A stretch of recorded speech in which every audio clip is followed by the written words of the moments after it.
Muy buenas noches con todos. Somos CEPRE Perú y pertenecemos a la firma legal del grupo CMP Perusac. Les damos la más cordial bienvenida a nuestro espacio institucional. Seguimos formando especialistas en ciencias jurídicas, logrando que nuestros alumnos satisfagan las demandas en nuevas tendencias que requiere el sector público y privado. En esta oportunidad vamos a dar inicio al diplomado en Derecho Civil y Procesal Civil. En este primer módulo contamos con la participación del magíster Julio Escobar.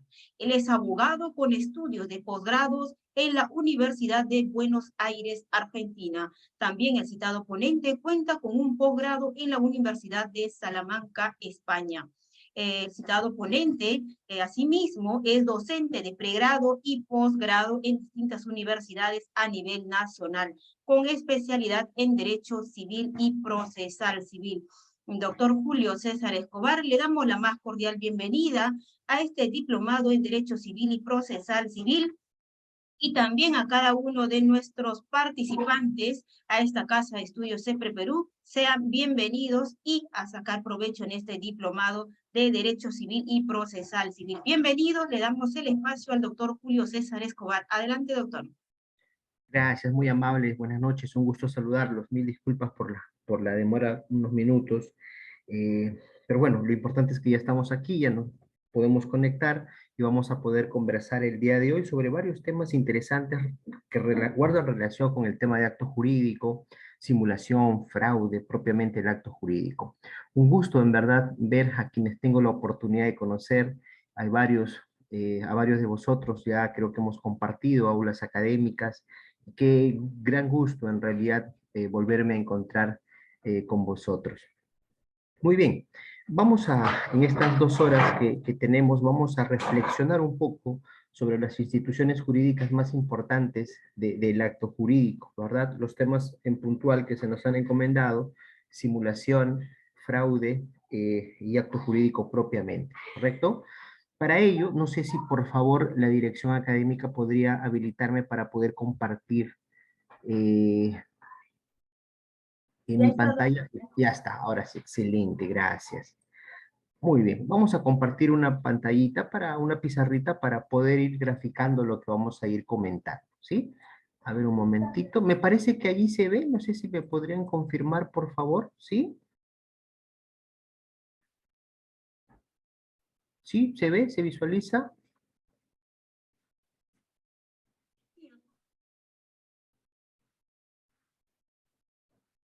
Muy bien, gracias Juan Carlos, ¿cómo estás? Gracias, excelente. Por ahí nos dice Jacqueline Cáceres, nos dice no, pero la gran mayoría nos está comentando que sí, así que me parece que sí. Muy bien, excelente. Qué bueno que se visualice nuestra pizarra. Muy bien, vamos a conversar sobre el acto jurídico, ¿correcto? Sobre algunas particularidades interesantes de la institución de acto jurídico. Para nosotros poder comprender la importancia del acto jurídico, previamente tenemos que establecer ciertas cosas. Por ejemplo, tener clarísimo qué cosa debemos entender por la autonomía privada. Si nosotros no comprendemos la autonomía privada, si nosotros no sabemos advertir la importancia de la autonomía privada, se nos va a complicar poder comprender el tema de acto jurídico. Pero antes e incluso de conversar sobre la autonomía privada, es importante señalar lo siguiente. El hombre, y ojo, cuando digo hombre estoy haciendo referencia a tanto varón y mujer, pero voy a poner el muñequito, el ejemplo de un varón, ¿correcto? El hombre, eh, por naturaleza, el hombre es un ser imperfecto. Ojo, en general, algunos dirán, no, profesor, yo me considero un ser bastante perfecto. Sin embargo, cuando hablamos en términos jurídicos, debemos entender que todos vosotros, por naturaleza, somos imperfectos. ¿Por qué, profesor? ¿por qué por naturaleza somos imperfectos? Porque para que nosotros podamos satisfacer nuestras necesidades, necesariamente, necesariamente requerimos de relacionarnos, de vincularnos con nuestros pares. Por sí solos no vamos a poder realizar muchas cosas. Necesariamente vamos a tener que vincularnos. Para satisfacer nuestras necesidades jurídicas, solos no vamos a poder. Profesor, tengo hambre, ve y prepara algo y come. No tengo nada, profesor. Bueno, tendrás que ir a conseguir los insumos o en su efecto consigue algo preparado y puedas comer. Necesariamente vamos a requerir de relacionarnos con nuestros pares. Tenemos que vincularnos con nuestros semejantes para poder nosotros buscar la satisfacción de nuestras necesidades. Pero, ¿cuál es ese vehículo, ese instrumento que nosotros utilizamos a diario para poder vincularnos, para poder relacionarnos con nuestros pares? Y ese instrumento, ese vehículo que nosotros necesariamente tenemos que utilizar a diario es el contrato.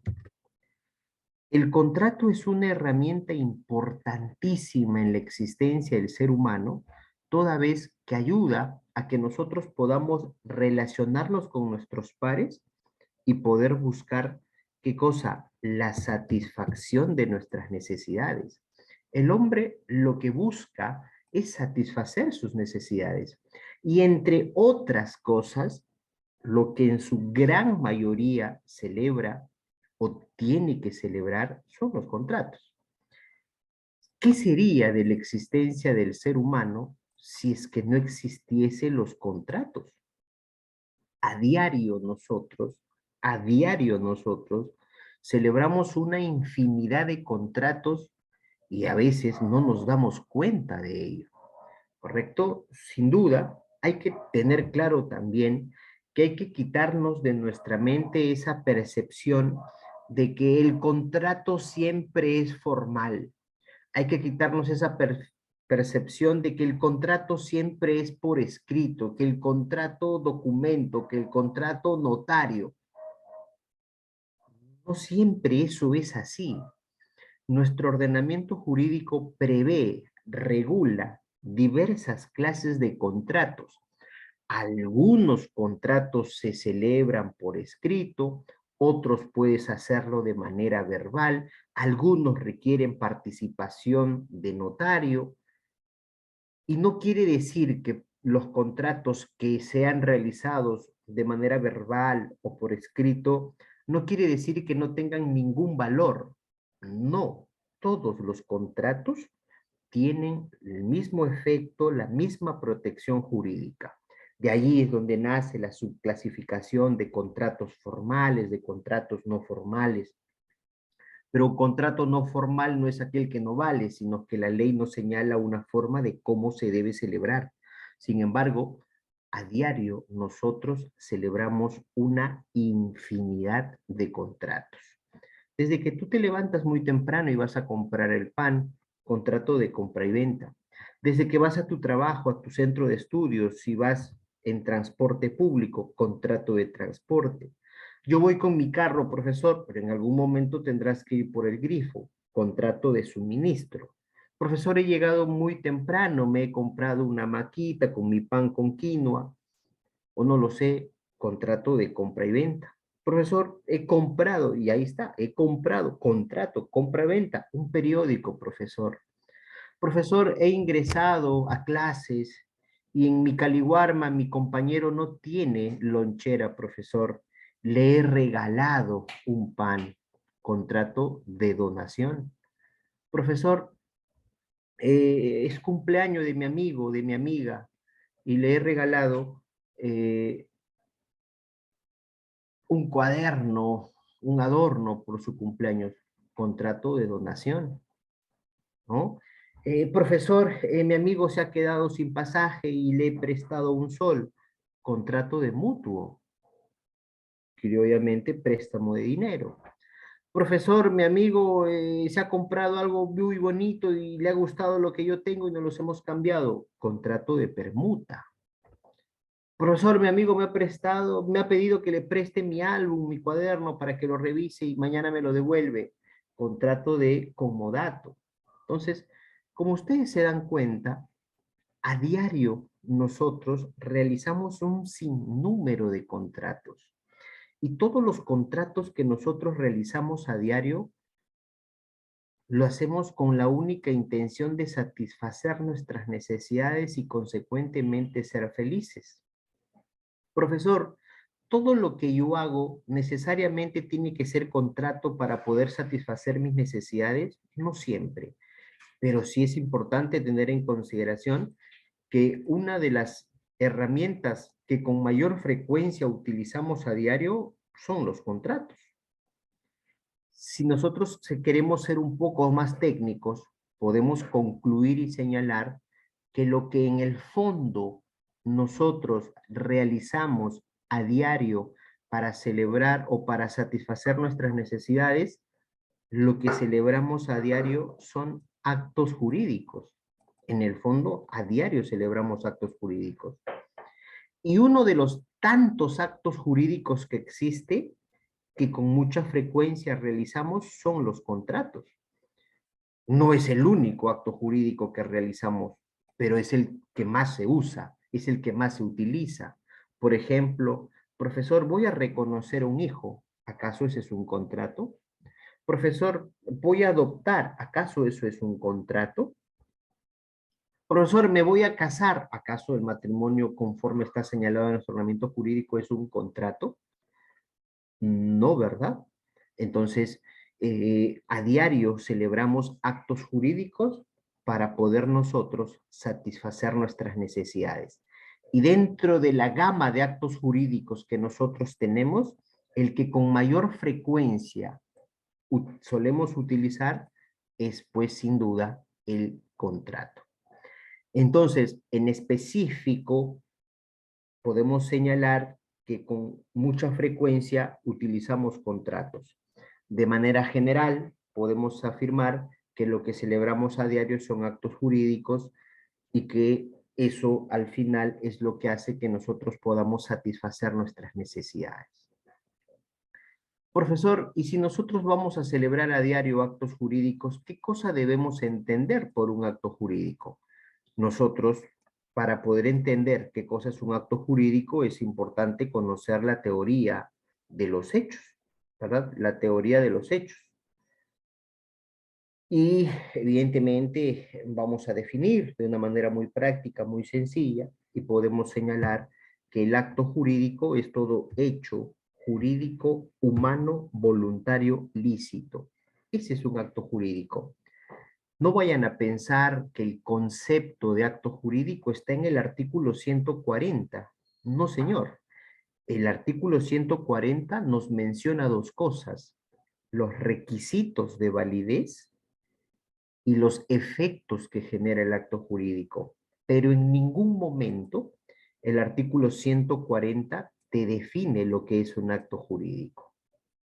No nos confundamos, porque suele decir es la, y cuando se dice es la, nosotros pensamos que eso es el concepto, y no siempre en el derecho eso es así. El acto jurídico es un hecho que genera consecuencias jurídicas, por eso es hecho jurídico, que lo realiza el hombre, por eso es humano, lo realiza de manera voluntaria y que no causa daño a nadie, por eso es lícito.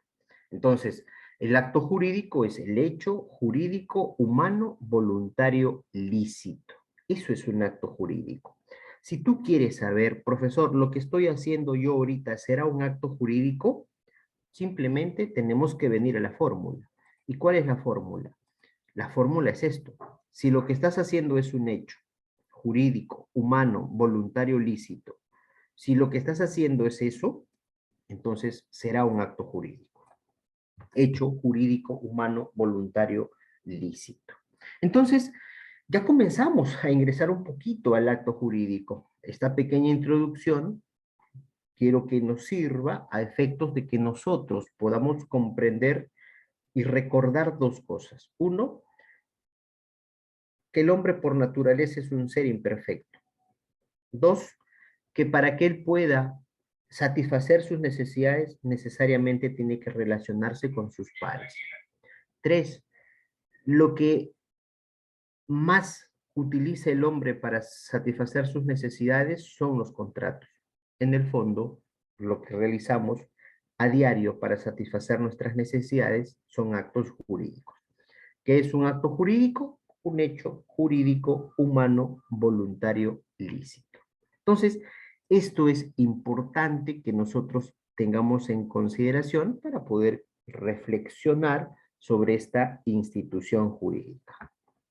Cuando nosotros hablamos de acto jurídico, y ya sabemos que dentro de los actos jurídicos que tenemos, el que con mayor frecuencia realizamos es el contrato, ¿correcto? Ya lo hemos señalado, es el contrato. Si queremos nosotros comprender la institución del acto jurídico en general, es importante que nosotros entendamos qué cosa es la autonomía privada. El acto jurídico es full autonomía privada. La esencia del acto jurídico es la autonomía. Si no hay autonomía, difícilmente va a existir acto jurídico. Pero, ¿qué cosa debemos entender nosotros por autonomía privada? También, ojo, es importante recalcar que a la autonomía privada se le suele conocer con otros términos. Por ejemplo, autonomía de la voluntad privada, autonomía privada de la voluntad. Se le suele conocer como cualquiera de estos términos. Llámale como tú desees. Sin embargo, todos significan lo mismo. ¿Y qué cosa es, profesor, la autonomía privada? ¿Qué cosa debemos nosotros entender por autonomía privada? Y la autonomía privada, queridos amigos, es el poder, es la facultad que tú y yo y que todos tenemos. ¿Para qué? Para poder tomar qué cosa? Nuestras decisiones. ¿Qué cosa es la autonomía privada? Es el poder, es la facultad que el Estado nos otorga a todos. Todos tenemos autonomía privada. Sailí, Brisman, Cristian, Jacqueline, Eric, Grisel, Hernán, Hilda, Israel, Jesús, Juan Carlos, Lucy, todos tenemos autonomía privada. ¿Por qué? Porque todos tenemos esa facultad, ese poder de qué, de tomar qué cosa, nuestras propias decisiones. Oye, ¿y con qué intención tomamos decisiones? Tomamos decisiones con la intención de qué? De satisfacer nuestras necesidades. Todas las decisiones que tú tomas, que yo tomo o que tomamos a diario, lo hacemos con la única intención de satisfacer nuestras necesidades. Tú eres libre de tomar la decisión que tú quieras. Y esas decisiones que tú quieras es gracias a tu autonomía privada. Oye, Pedro, ¿por qué sales con María? Porque quiero, porque es mi decisión. Es tu autonomía privada. Oye, profesor, ¿por qué se ha puesto una corbata azul? Porque quiero, es mi decisión, es mi autonomía privada. A ver si desactivamos nuestros audios, por favor. Oye, María, ¿por qué tomas Coca-Cola y no Inca-Cola? Porque quiero, es mi decisión, es mi autonomía privada. Todo lo que tú haces, todo lo que haces, es gracias a qué? Es gracias a tu autonomía privada. ¿Por qué? Porque tu autonomía privada es aquel que te ayuda a que tú puedas tomar decisiones. Tú tomas decisiones y a diario tomamos decisiones. ¿Y con qué intención? ¿Con la intención de hacer hora? No, con la intención de satisfacer nuestras necesidades. Por eso es que a diario tú, yo, nosotros tomamos un montón de decisiones. Todo lo que haces es gracias a tu autonomía privada. ¿Por qué has hecho eso? Porque quiero. Y esa es la respuesta correcta, porque quiero la autonomía privada.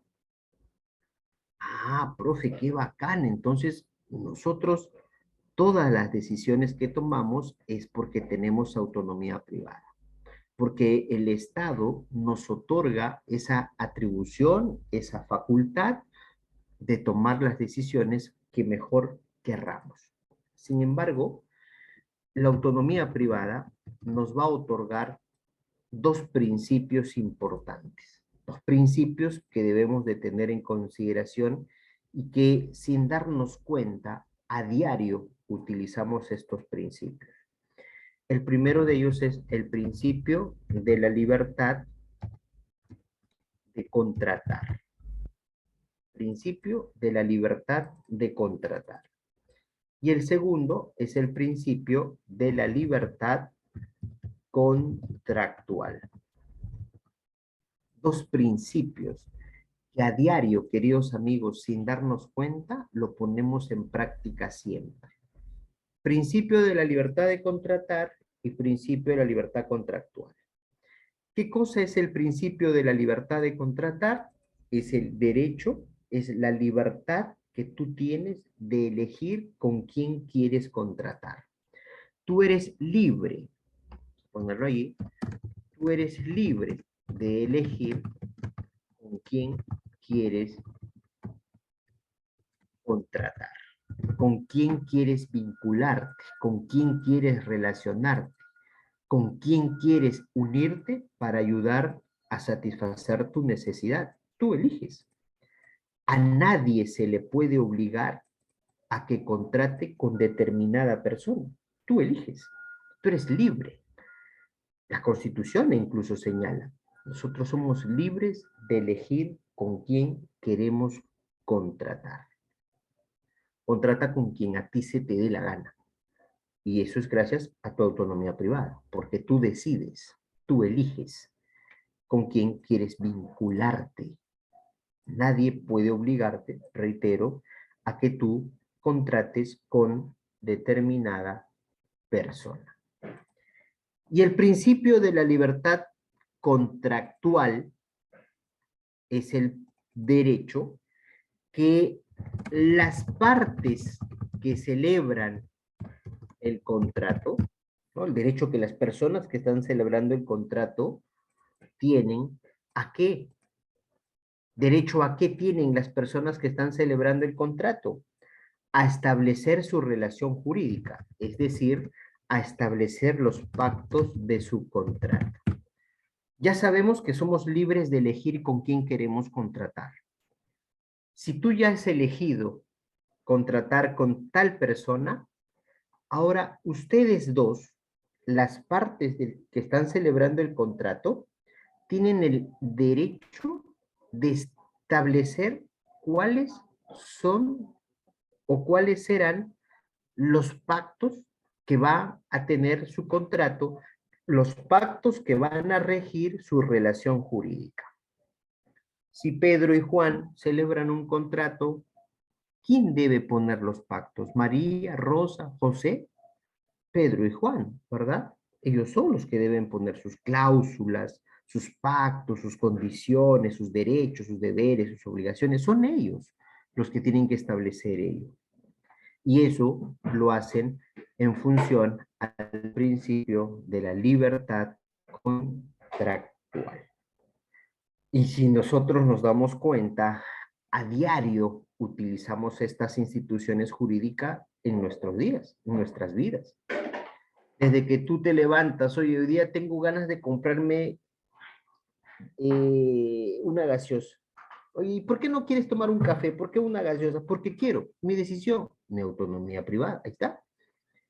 Oye, ¿y dónde vas a comprar la gaseosa? Tienes que vincularte, tienes que relacionarte, tienes que celebrar un contrato para que puedas adquirir la gaseosa y poder satisfacer tu necesidad.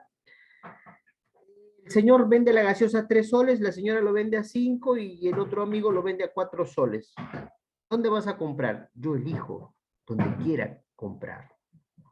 Nadie me puede decir, cómprale a él, a ella. No, yo elijo.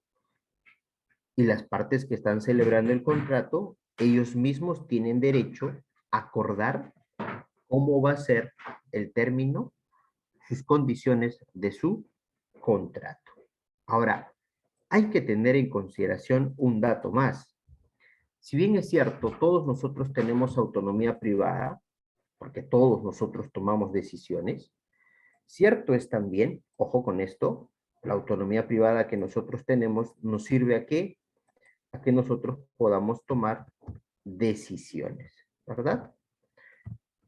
Pero esas decisiones que nosotros tomamos para poder satisfacer nuestras necesidades, porque para eso es que tomamos decisiones, esas decisiones, ojo con esto, es importante, esas decisiones que nosotros vamos a tomar en busca de satisfacer nuestras necesidades, tiene que estar de acuerdo o en base a nuestras posibilidades. Tú no puedes hacer más de lo que no puedes cumplir. No podemos obligarnos a cumplir algo que no vamos a poder cumplir. Hay que analizar nuestras posibilidades. Hay que pisar tierra, como se dice criollamente. Por más que tenga la mejor intención, si es que nosotros mismos, conocedores de nuestra propia realidad, nosotros mismos debemos de darnos cuenta si estamos en condiciones de comprometernos en desarrollar tal y tal cosa. Porque al final, si tomamos decisiones que no vamos a poder cumplir, entonces vamos a perjudicar a la otra parte porque la otra parte no va a poder satisfacer sus necesidades.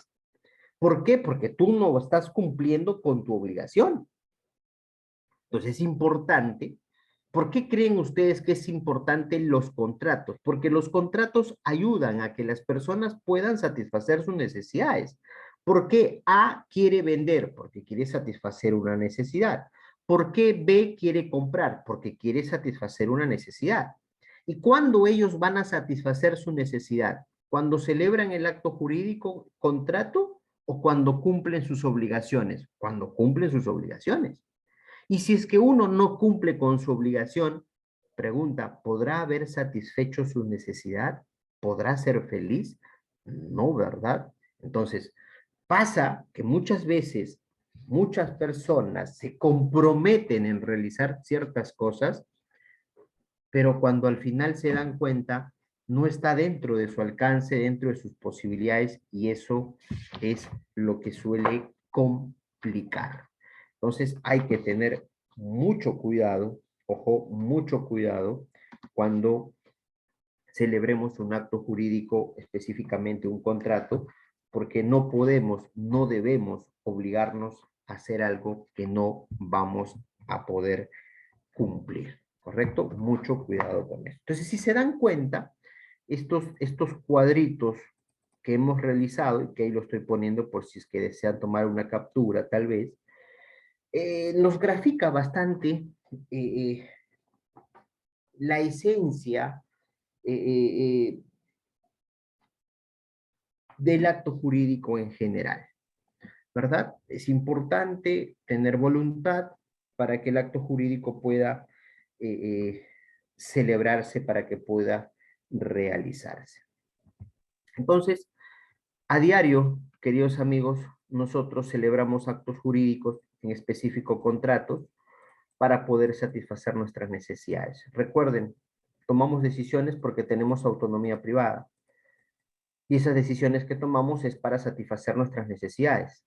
Pero esas decisiones también deben estar siempre de acuerdo a nuestras posibilidades. Cuando nosotros celebramos un acto jurídico, ya hemos definido hace un momento que el acto jurídico es el hecho jurídico humano voluntario lícito. Pero lo ideal es que ese acto jurídico, ¿no? Que ese hecho jurídico humano voluntario lícito, lo que buscamos en realidad es que ese acto jurídico surge efectos. Lo que nosotros vamos a desear es que ese acto jurídico que hemos celebrado surge efectos. ¿Por qué? Porque son los efectos lo que a mí va a ser que yo pueda ser feliz, va a ser que yo pueda satisfacer mi necesidad. ¿De qué sirve de que yo celebre un acto jurídico si ninguna de las partes cumple con su obligación? A mí no me hace feliz solamente el hecho de celebrar el acto jurídico. A mí me hace más feliz cuando se cumplen las obligaciones pactadas en ese acto jurídico. Entonces, lo que uno busca cuando uno celebra un acto jurídico en el fondo es que ese acto jurídico surge efectos. Eso es lo que uno busca. Porque, reitero, los efectos son los que van a hacer que nosotros podamos ser felices. Pero para que ese acto jurídico surge efectos, ¿verdad? Para que ese acto jurídico surge efectos,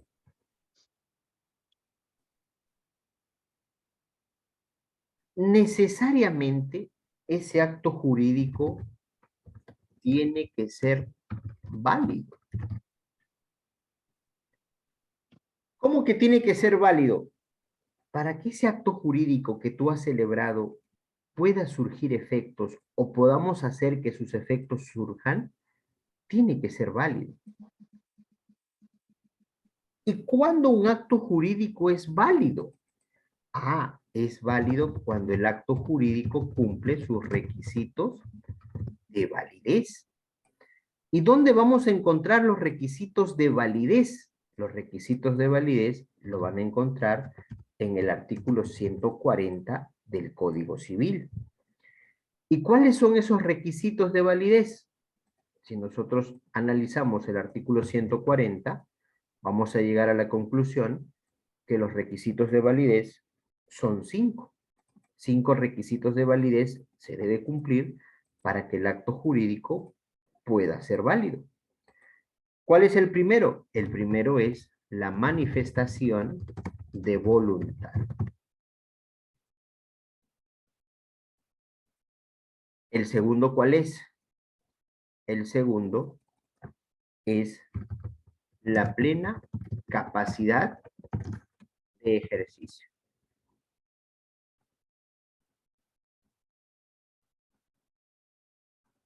El tercer requisito ¿cuál es? Que el objeto sea física y jurídicamente posible.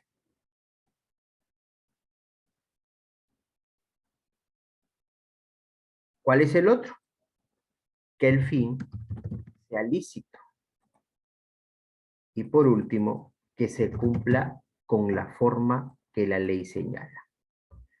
Entonces, nótese lo siguiente, queridos amigos, que existen 5 requisitos de validez para que el acto jurídico que hemos celebrado sea válido, y si es válido, entonces recién allí ese acto jurídico va a surgir efectos. Si el acto jurídico no es válido, no surge efectos y por lo tanto no vas a ser feliz. Para que el acto jurídico sea válido, necesariamente tiene que cumplir los requisitos de validez. ¿Cuáles son estos 5 requisitos de validez? Manifestación de voluntad, la plena capacidad de ejercicio, el objeto física y jurídicamente posible, el fin lícito y la forma. Y la forma. Profesor, ¿necesariamente los 5 requisitos tienen que estar ahí? Profe, yo 4 he cumplido, pero profe, ya la mayoría, pero profe. No, brother. Todos tienen que estar presentes. Basta que falte un requisito de validez, el acto jurídico no vale. ¿Correcto? El acto jurídico no vale. Doctor, ¿podría dar ejemplos de vicio de voluntad?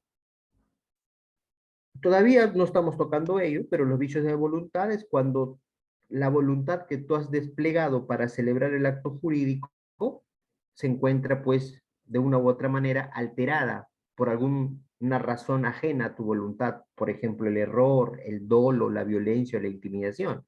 Por ejemplo, debes de recordar que todos tenemos 2 voluntades, una voluntad interna y una voluntad externa. La voluntad interna es lo que tú realmente quieres hacer, lo que realmente deseas hacer. Y la voluntad externa es lo que tú exteriorizas, manifiestas, das a conocer tu voluntad. Y claro, lo ideal es que esas dos voluntades sean consecuentes, sean las mismas. Si yo digo no, si yo pienso que es no, debería decir no. Si yo digo que o pienso que sí, debería decir que sí. Pero en el camino puede que esa voluntad que tú exteriorices quede viciada, quede sesgada. Entendamos por vicio un factor externo que hace que tú termines celebrando un acto jurídico no deseado. Por eso es importante, antes de plantear los ejemplos, primero conocer la institución jurídica, porque nos hemos mal acostumbrado a entender ejemplos y no a entender la institución jurídica. Si no comprendemos la institución jurídica, no tiene sentido hablar de ejemplos. Entonces, puede que nuestra voluntad sea sesgada por un factor externo. Por ejemplo, si yo le digo, oiga, señor, regáleme su celular, no quiero. Ahí está, voluntad interna no quiere, voluntad externa no quiere. Si no me regalas tu celular, te mato. Ya, ahí está, te regalo. ¿Cambió su voluntad o no? Sí, por un vicio. En este caso, la intimidación. Te agarro a golpes. Pum, pum, puñete por aquí, patada por acá, puntapié por aquí, una bofetada por aquí. Ahora sí me vas a regalar, sí, sí, ahora sí. Ahí está, pues. Ha habido un factor que ha hecho que al final tú termines tomando una decisión que al final no es la que has querido y consecuentemente terminas celebrando un acto jurídico no deseado. El error, por ejemplo, es otro vicio y el error es la ignorancia que uno tiene, el desconocimiento de algo. Y por tu propia ignorancia es que uno termina celebrando un acto jurídico no deseado. El dolo, por ejemplo, el dolo es el error inducido, aquel que te induce a que tú termines celebrando un acto jurídico porque te engaña. Por ejemplo, imagínate que vas a comprar un carro y alguien te dice yo tengo un carro y está en perfectas condiciones, te enamora, por decirlo de una manera muy criolla, tú pensando en en lo que te ha dicho, en lo que te ha referido, tú lo compras y al final cuando lo utilizas no sirve. Dolo, evidentemente. Entonces, esos son los vicios de la manifestación de voluntad que existe o está regulado en nuestro Código Civil. El error, el dolo, la violencia o la intimidación. ¿Correcto? Muchas gracias, doctor. Muy bien, muy bien. Entonces, estos requisitos de validez necesariamente tienen que concurrir. Pero ojo, cuando hablamos de manifestación de voluntad, no confundamos. Una cosa es voluntad y otra cosa es manifestar voluntad. Son cosas totalmente distintas. Uno puede tener voluntad de hacer lo que desee. Por ejemplo, si en este momento yo les digo, imagínense, queridos amigos, que a cada uno de ustedes yo les regale $100,000. Por ejemplo, imagínense que yo les regale $100,000. Tienen 3 segundos para poder pensar qué es lo que quieren hacer. A ver, pensemos, ¿qué es lo que harían con $100,000 en este momento? Sé que no es mucho dinero, pero algo es algo. 1, 2, 3. Ya está, ya pasó el tiempo. ¿Ya todos hemos pensado en qué haríamos con ese dinero? Sí, ya hemos pensado, profesor. Es decir, ¿ya tenemos voluntad? Sí, ya hay una voluntad. Lucy, ¿tú puedes saber lo que Juan Carlos ha pensado? Israel, ¿tú puedes saber lo que Huawei Y6P ha pensado? Lady, ¿tú podrás saber lo que Grisel Vela desea hacer? No, ¿verdad? Pero ya tenemos voluntad.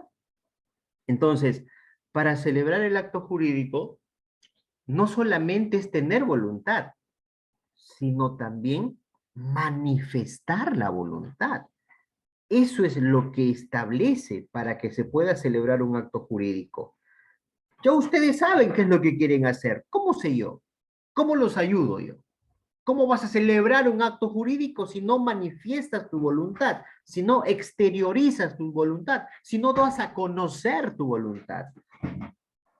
Y el artículo 140 nos dice, oye, para que haya acto jurídico, tienes que manifestar voluntad. Es decir, tienes que dar a conocer tu voluntad. Oye, ¿y de qué maneras uno da a conocer su voluntad?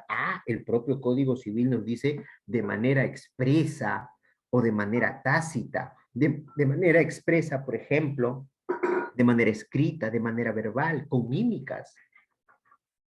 Por ejemplo, Lucy, ¿qué harías con los $100,000? Profesor, me compro un departamento. Ahí está. Lo escribió en el chat de manera escrita. Imaginemos, tú vas a la tienda, tocas la puerta, el señor sale y te dice, ¿qué hago?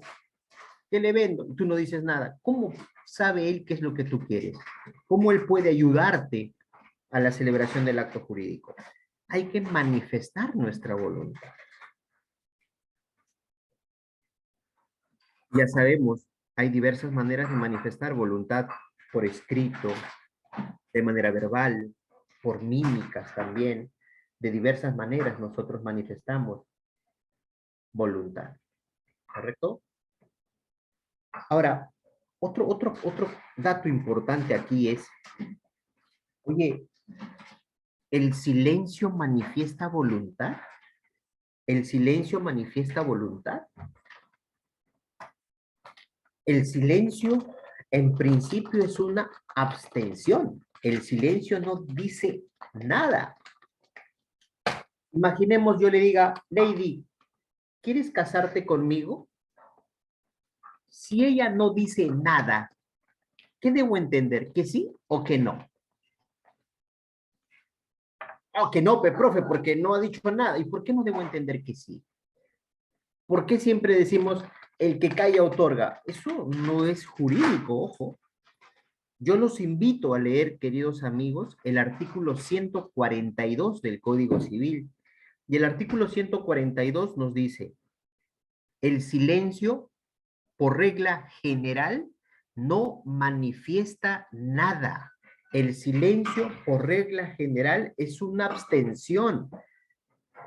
De un silencio no debemos entender ni sí ni no. El silencio es eso, nada. Sin embargo, de manera excepcional, nos dice el artículo 142, 143, de manera excepcional, el silencio sí podría manifestar voluntad. ¿Y en qué casos el silencio puede manifestar voluntad? Cuando hay obligación de responder, nos dice. ¿Y cuándo hay obligación de responder? Es la otra pregunta que nos toca analizar. Lady, ¿quieres casarte conmigo? Pregunta, ¿hay obligación de responder ahí?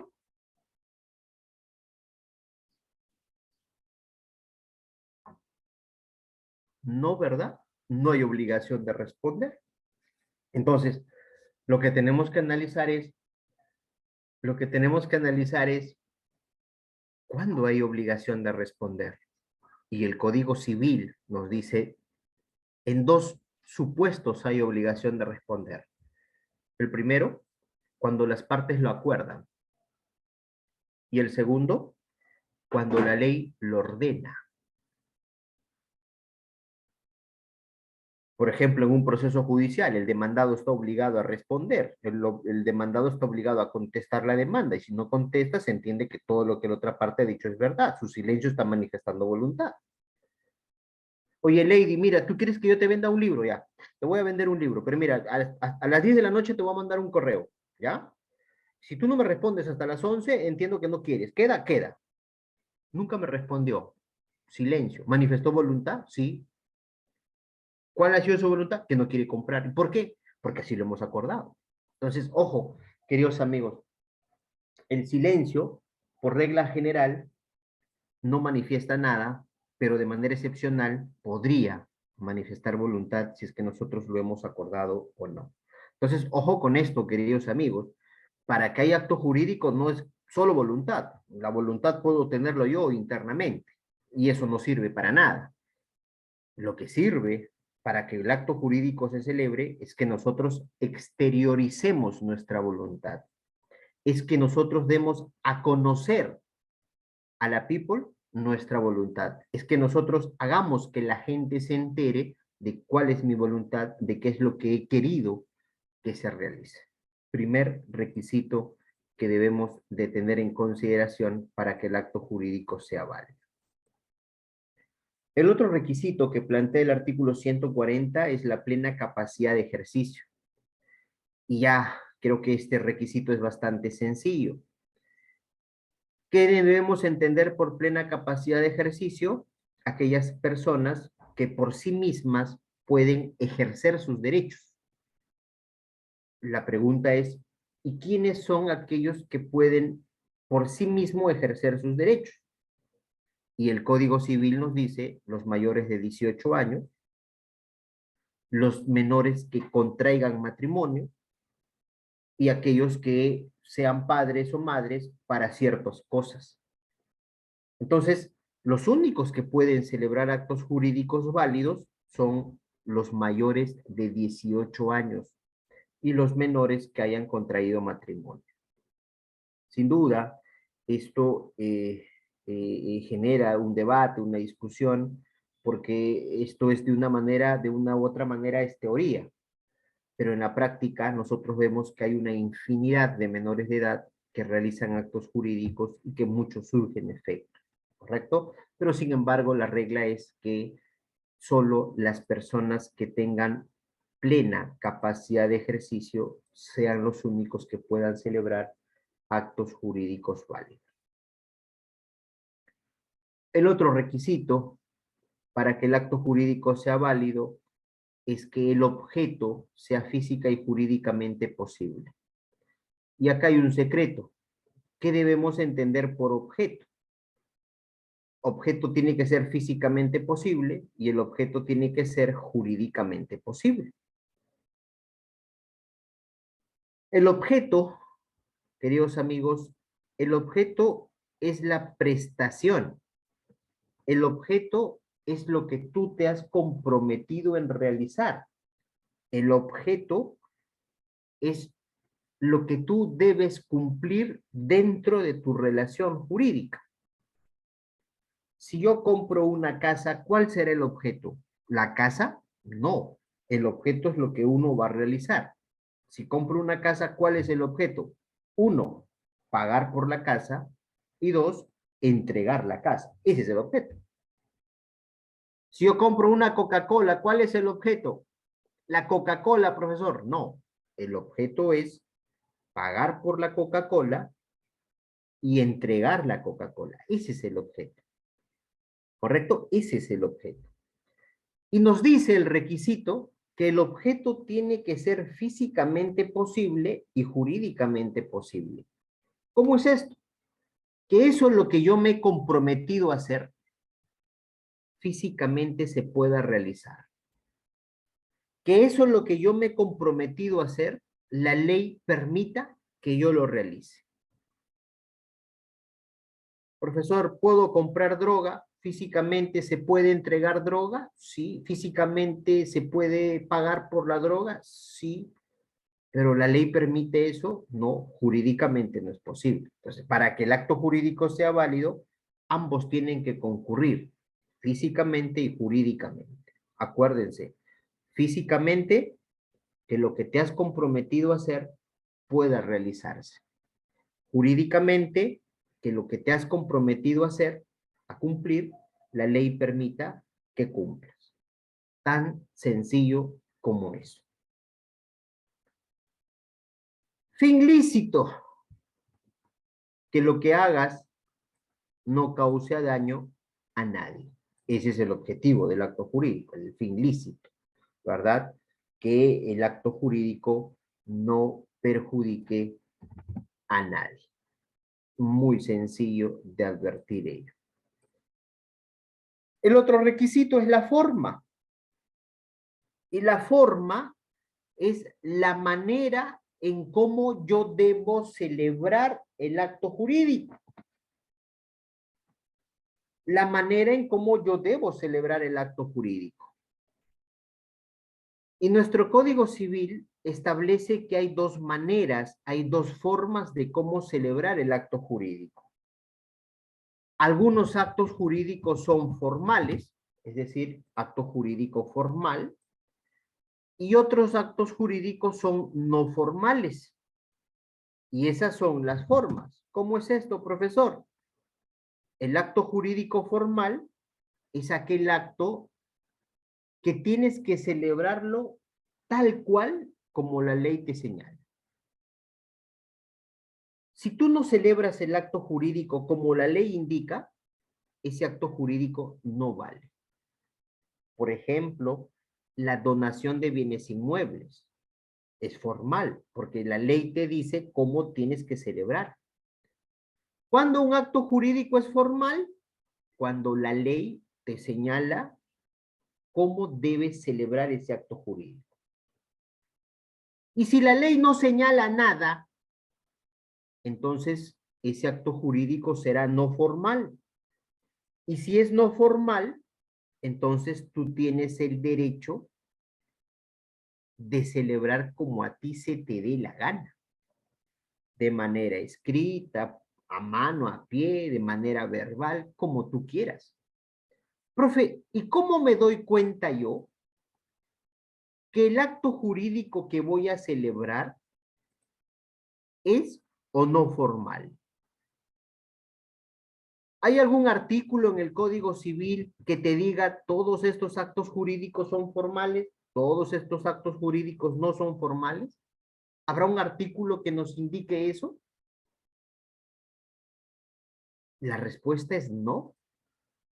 En el Código Civil no hay un artículo en el cual te diga, estos son formales, estos no. No lo hay. Y entonces, ¿cómo me voy a dar cuenta yo si el acto jurídico que voy a celebrar, eso no es formal? ¿Cómo me voy a dar cuenta yo? Para poder darte cuenta si lo que vas a celebrar es o no formal, lo que tienes que hacer es leer tu Código Civil.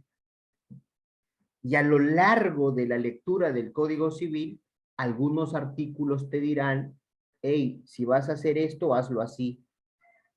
Profesor, quiero comprar pan. ¿El código dice algo? No. Si no dice nada, es no formal. Hazlo como quieras.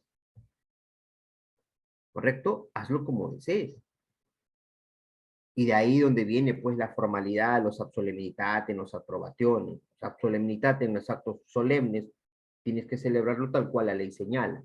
Los approbationem, actos de mera probanza. Simplemente lo que hace sirve para probar que has celebrado el acto jurídico. Jacqueline nos pregunta, doctor, el señalar que hubo simulación absoluta al suscribir el contrato de compra y venta, por ejemplo, ¿cuál de estos requisitos estaría contraviniendo? A ver, cuando uno celebra una simulación, Jacqueline, cuando uno celebra una simulación, pregunta, ¿la simulación está prohibida en nuestro país? Porque la simulación está regulada en el Código Civil, ojo. Claro, hay que precisar que tenemos dos clases de simulación, una simulación lícita e ilícita, ¿verdad? La simulación ilícita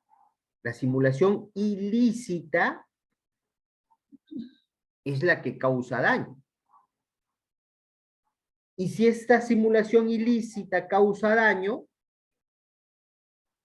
entonces no debe ser válido y por lo tanto se debe dejar sin efecto.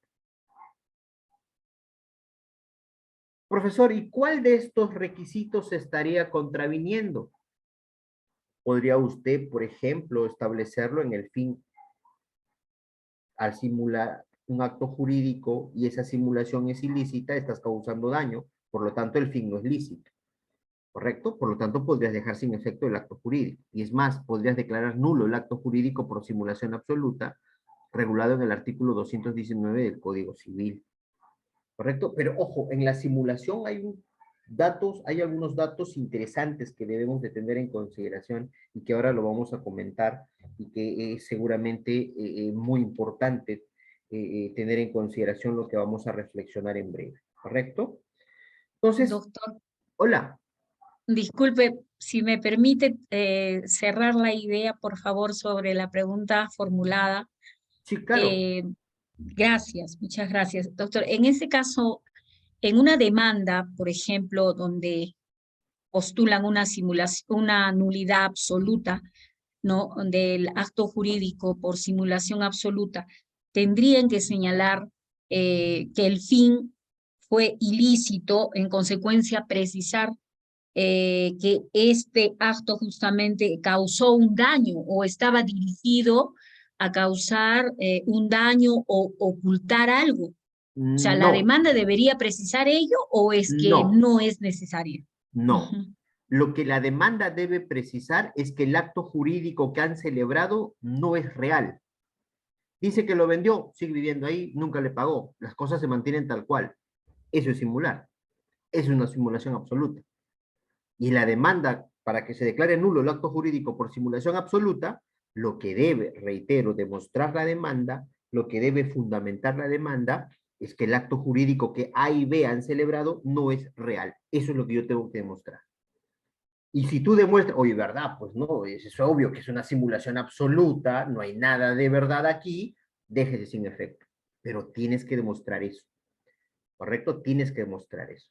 Si tú quieres decir, no, ese fin es ilícito, entonces ya no estás demandando por nulidad de acto jurídico por simulación absoluta, sino nulidad de acto jurídico por fin ilícito, que es distinto. ¿Correcto? ¿Queda claro, doctora? Entonces, ajá. Doctor, entonces la nulidad del acto jurídico por un fin ilícito sería distinto a señalar que es por simulación absoluta. Así es. Uh-huh. Mm. Pero también podrían presentar otro documento en el cual, digamos, habrían podido simular algo, pero hay otro documento que es el verdadero, la que muestra la verdadera, digamos, voluntad que han podido tener, ¿no? Sí, claro, así es. Muchas gracias. Muy bien. Cristiano dice, ¿y si es que a raíz de la venta surge un contrato de alquiler al vendedor, seguirá siendo simulación absoluta? Ya no, pues ya no es absoluta, sino es relativa. Acuérdese, Cristian, en la simulación absoluta nada es verdad. En la simulación relativa algo es verdad. Oye, dile que te vendí mi casa, pero nunca te vendí nada. Sigue siendo mi casa, nunca me pagaste nada. Simulación absoluta.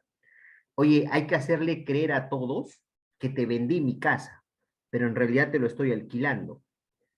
¿Algo de verdad hay? Sí, ¿verdad?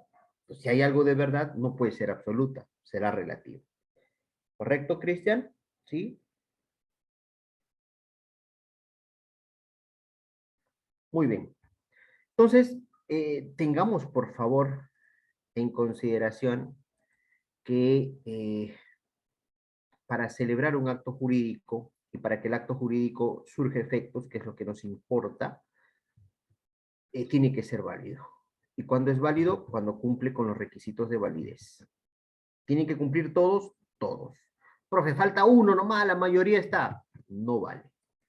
A falta de uno, el acto jurídico no es válido y si no es válido, no surge efectos y si no surge efectos, no vas a poder satisfacer tus necesidades y si no puedes satisfacer tus necesidades, no vas a ser feliz. Todo cae como naipe. Hay que tener mucho cuidado con esto. Por eso siempre digo, es importante que cuando uno celebra un acto jurídico, previamente analicemos nosotros los requisitos de validez, porque eso es lo que nos va a dar la certeza si el acto jurídico es válido o no. A veces, muchas veces, ¿no? Nosotros nos entercamos, nos encaprichamos en analizar el fondo. Pero ¿de qué sirve que analices tanto el fondo si al final te vas a dar cuenta que no es válido? Si no es válido, pregunta, ¿tendrá sentido interpretar un acto jurídico? No, ¿verdad? No. Entonces, primero, creo que es importantísimo que nosotros analicemos siempre que cumplan los requisitos de validez. Muy bien, entonces hasta aquí tenemos claro qué es el acto jurídico, cuáles son los requisitos de validez que necesariamente debe de concurrir para que pueda ser válido y consecuentemente sus efectos. Hasta aquí sabemos que a diario siempre celebramos contratos, actos jurídicos en el fondo, y que esos contratos que celebramos lo hacemos con la intención de satisfacer nuestras necesidades. Hasta aquí tenemos claro que todos nosotros tenemos autonomía privada, que todos tomamos decisiones con la intención de satisfacer nuestras necesidades, y gracias a la autonomía privada nos otorga dos principios: el principio de que yo elijo con quién quiero vincularme, con quién quiero contratar, con quién quiero relacionarme, y el principio de libertad contractual, que es el derecho que las personas que han celebrado un contrato tienen de poder poner o establecer sus pactos, sus cláusulas dentro de su contrato. Vamos a conversar, ya que es un tema que también se nos ha encomendado reflexionar sobre la simulación del acto jurídico. En principio, es importante precisar que la simulación del acto jurídico está permitida siempre que no perjudique, siempre que no cause daño. Y no vayas a pensar que simular es sinónimo de causar daño. No es así. Simular no es causar daño. ¿Puede causar daño? Sí, pero no es lo mismo decir puede a decir que causa daño. Mucho cuidado con eso.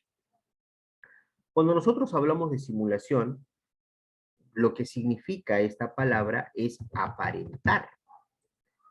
Con la simulación nosotros aparentamos, con la simulación nosotros fingimos.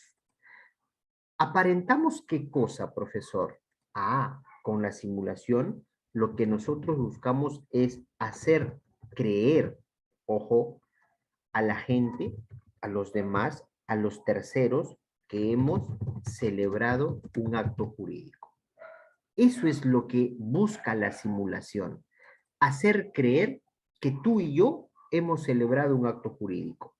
Pero solamente tú y yo sabemos si ese acto jurídico que hemos aparentemente celebrado nada es verdad, o solo tú y yo sabemos si ese acto jurídico que aparentemente hemos celebrado algo es verdad.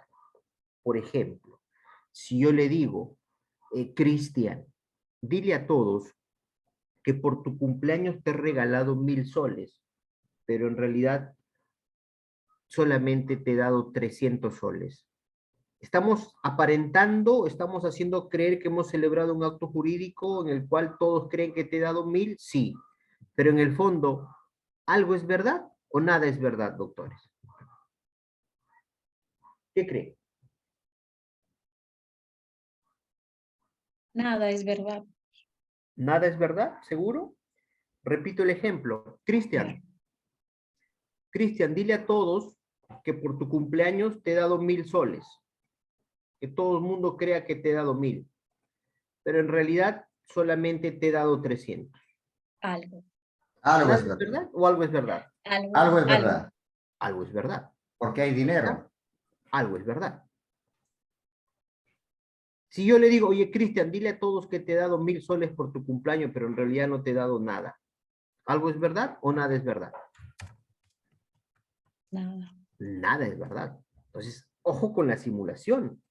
Eso es lo que busca la simulación, engañar, no causar daño.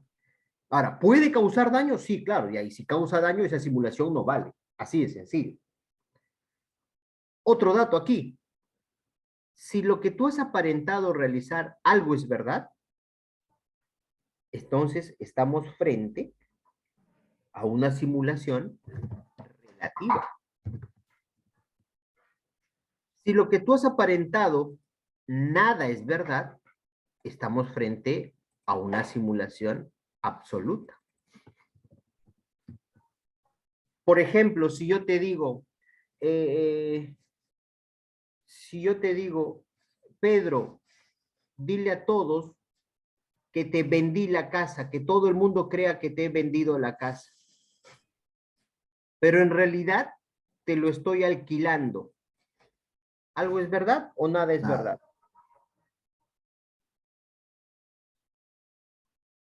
¿Algo se ha hecho o nada se ha hecho?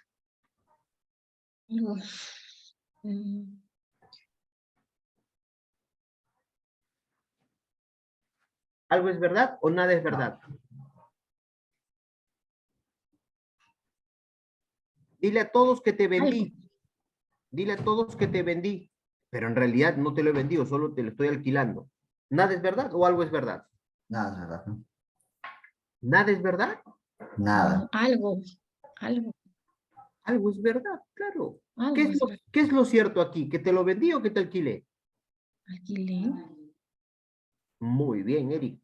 Que te alquilé, ahí está, algo es verdad. Algo se ha hecho. ¿Qué se ha hecho? Que te estoy alquilando. ¿Queda claro? ¿Sí? Y si algo es verdad, ¿qué simulación será? ¿Absoluta o relativa? Relativa. ¿No? Relativa. Ahí está, relativa.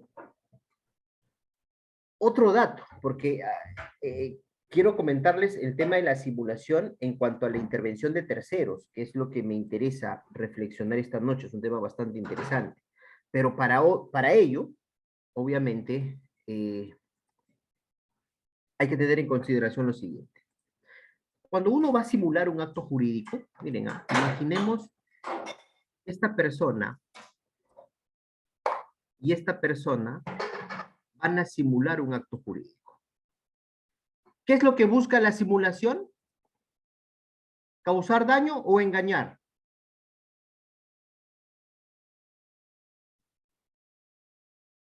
¿Qué es lo que busca la simulación? ¿Causar daño o engañar? Engañar. Engañar. Ese es el objetivo, ¿ah? Que pueda causar daño, esa es otra cosa, pero el verdadero objetivo es engañar. Profe, si la simulación causa daño, si la simulación causa daño es ilícita y por lo tanto se tendrá que dejar sin efecto. Entonces, otra cosa, voy a poner por acá, mejor voy a poner por acá, que es un dato que hay que tener en cuenta.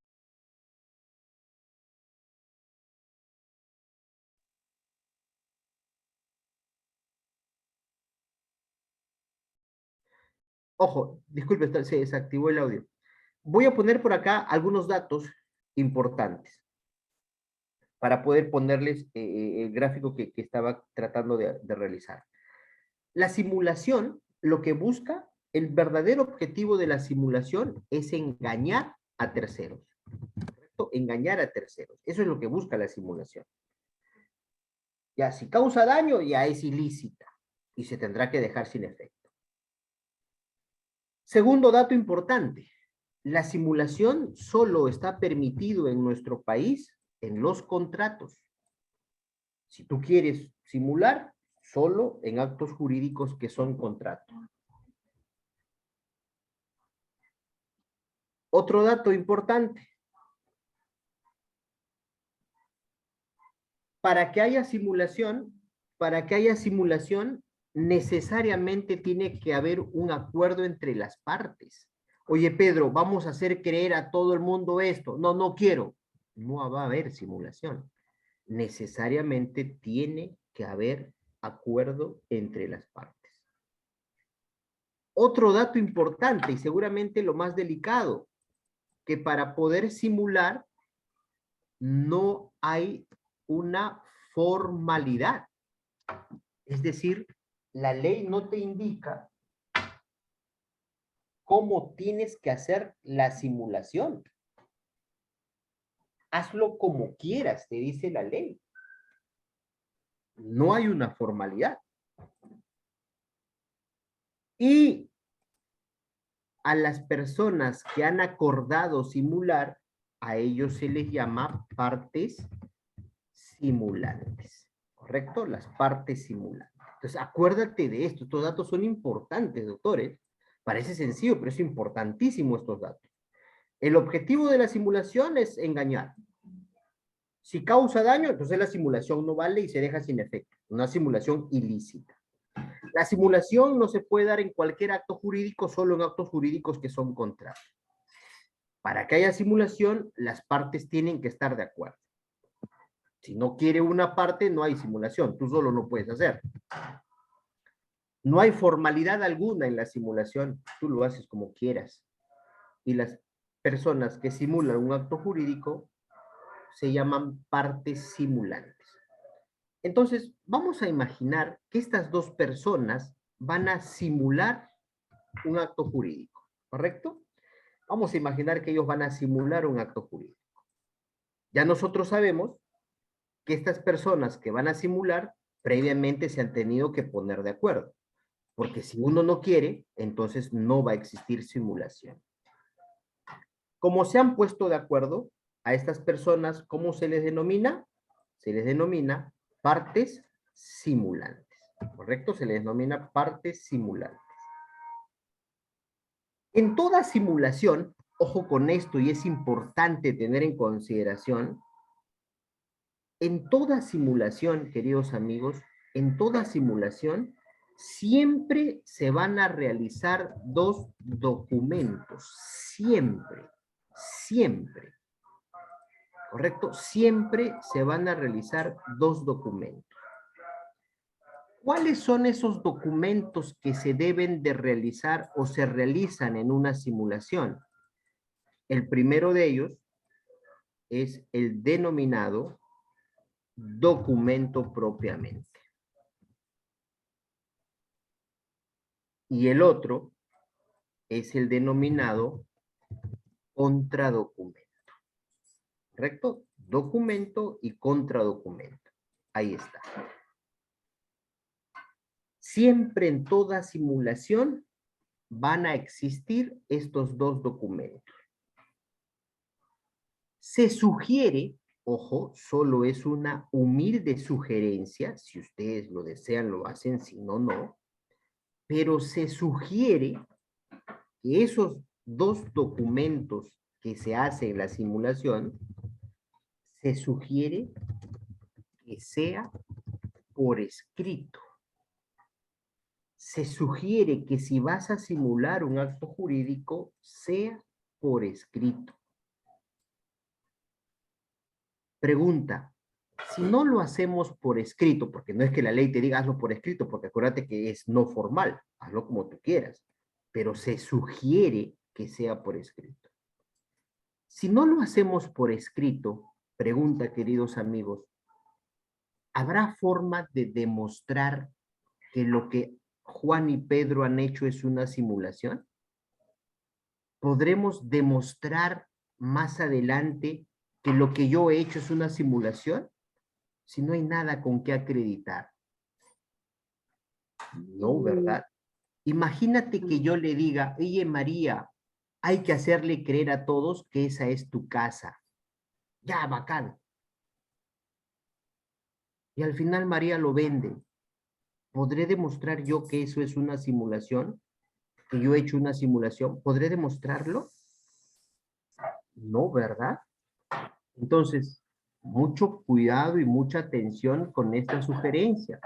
Se sugiere, repito, que la simulación o estos dos documentos que se hacen en la simulación se sugieren que sean siempre por escrito. ¿Para qué?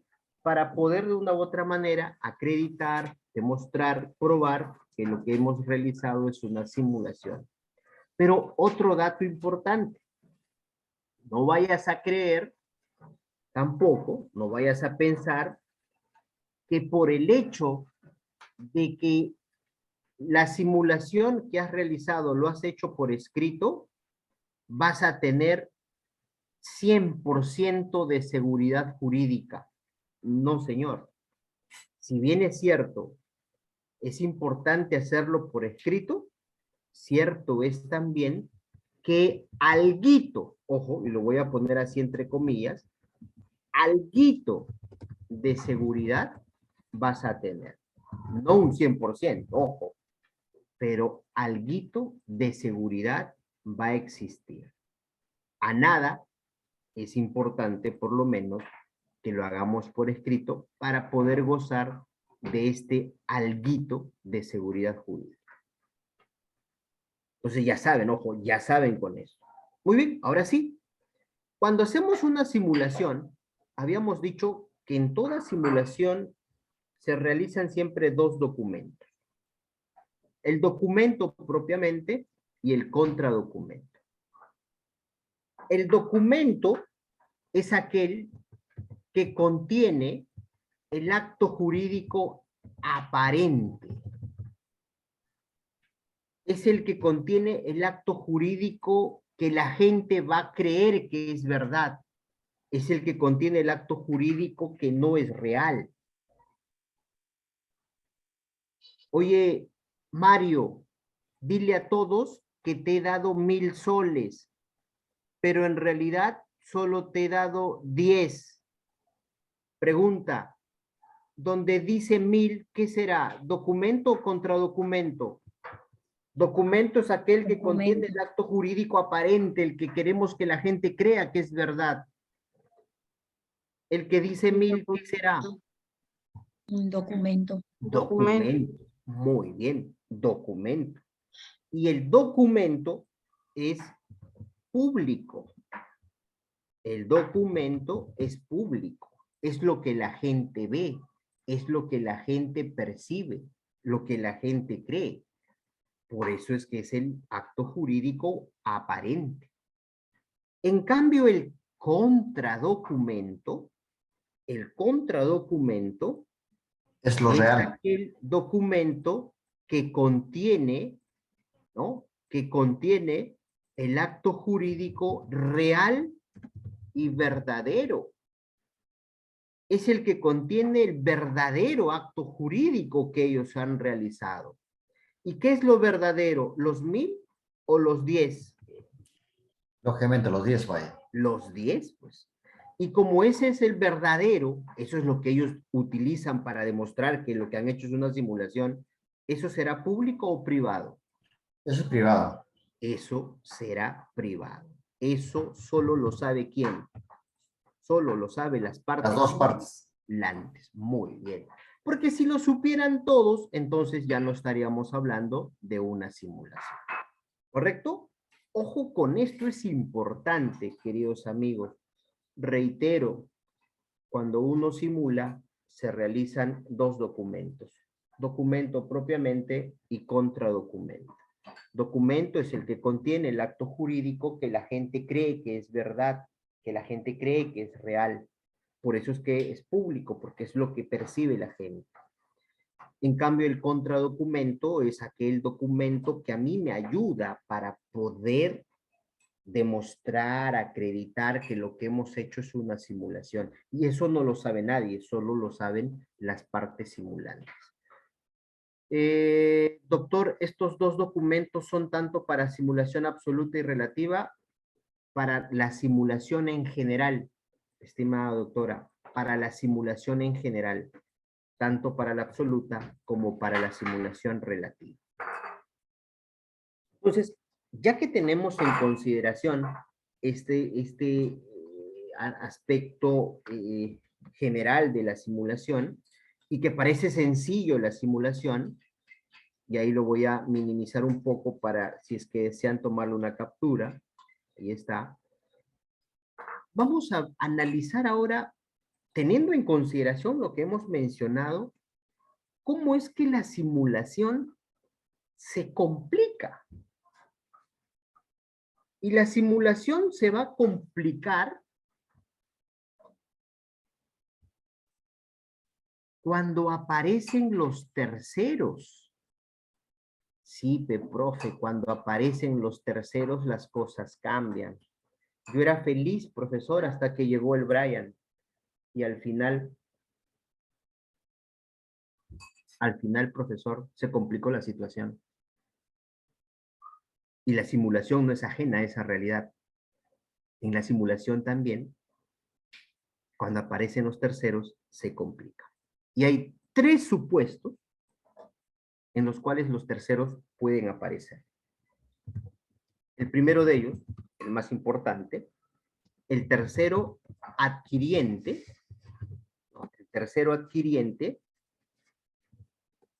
del titular aparente. Primer supuesto de tercero. Segundo supuesto de tercero. Tercero acreedor del titular aparente. Tercer supuesto de la intervención de terceros en la simulación. Tercero acreedor del enajenante aparente. Wow, profe, los términos nomás son ya bastante complejos, pero es bastante sencillo, queridos amigos, bastante sencillo. Reitero, tercero, adquiriente del titular aparente.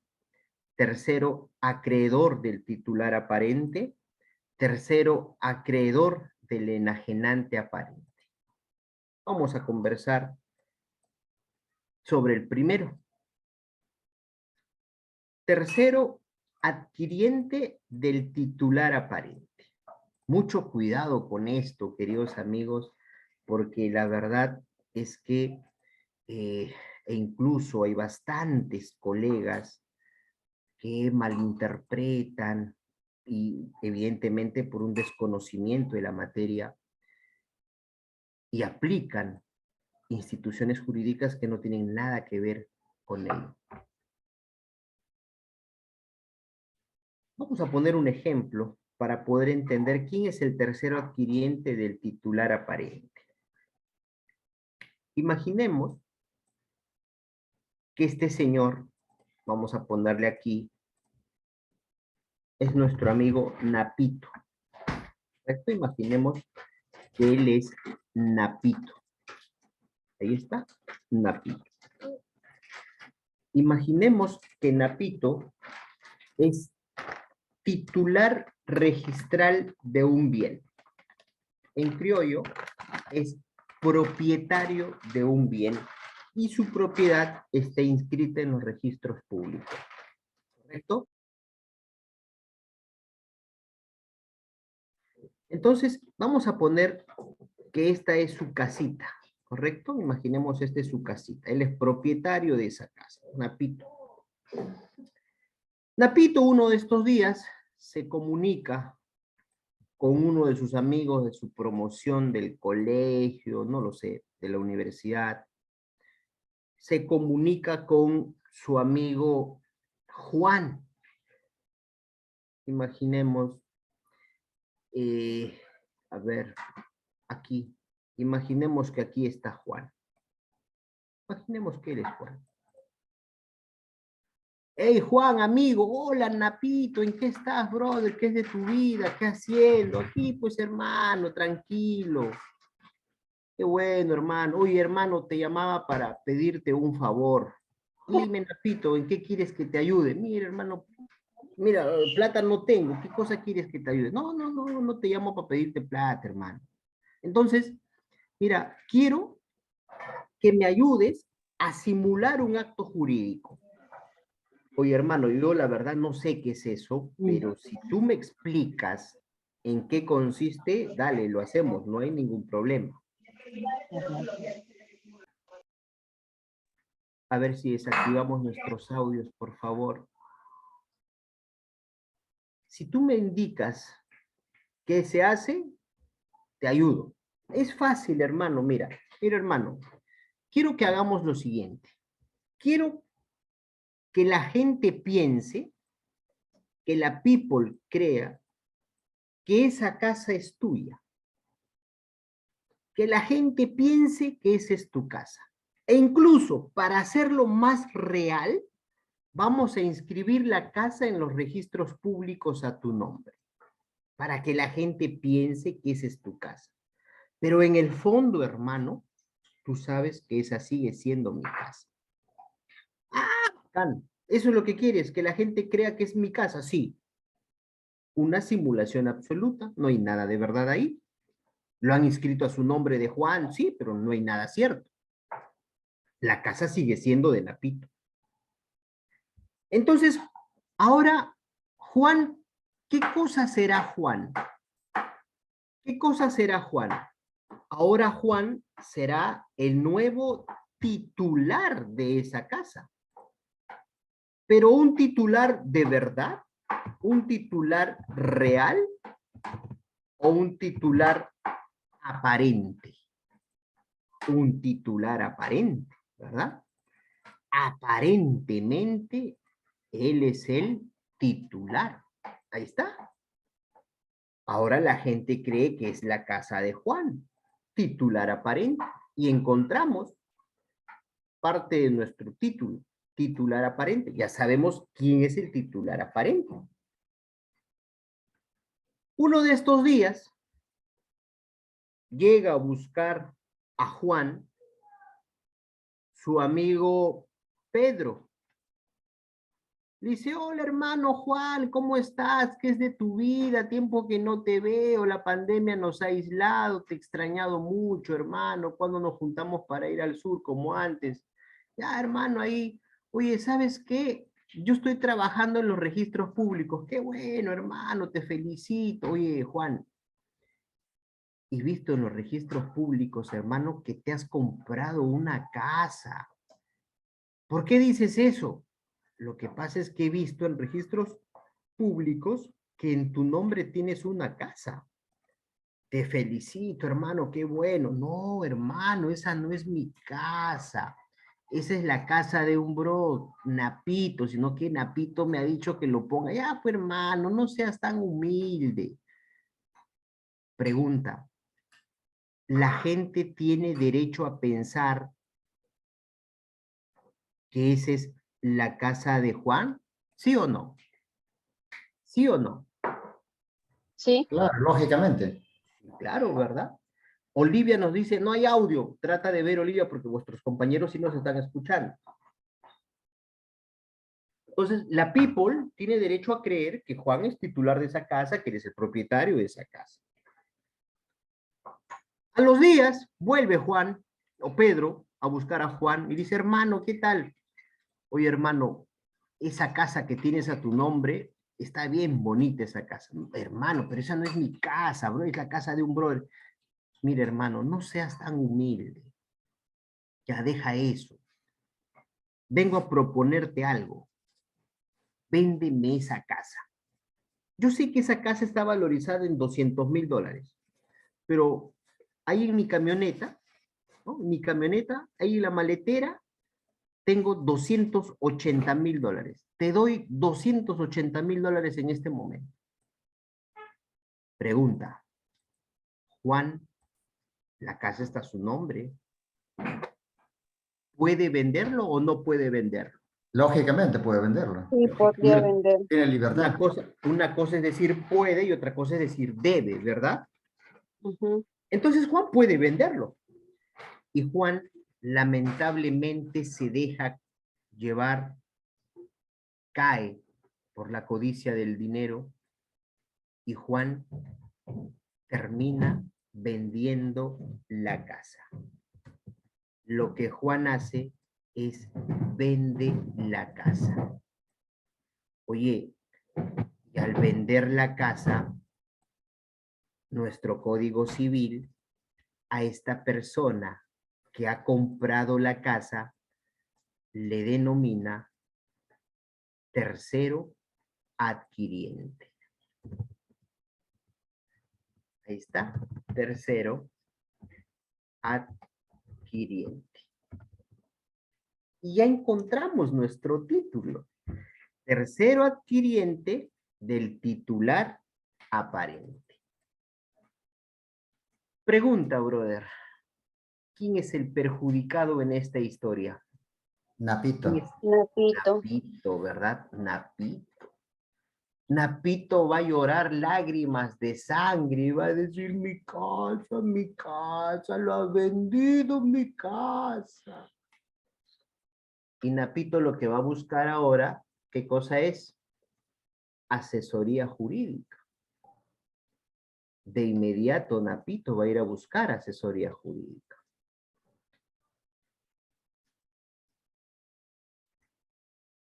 Pregunta, ¿Napito podrá recuperar su casa? ¿Sí o no? Mm, Lógico. Porque sí, va a sí hacer valer el podría. contradocumento. Ah, interesante. Interesante. Miren,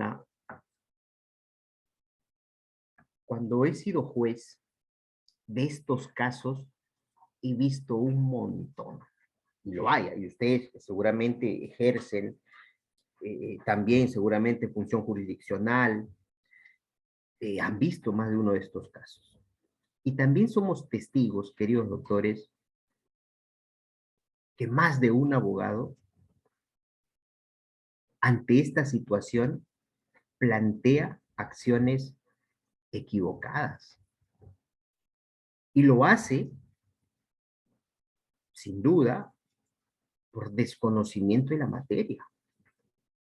Por eso digo, es importante conocer las instituciones jurídicas.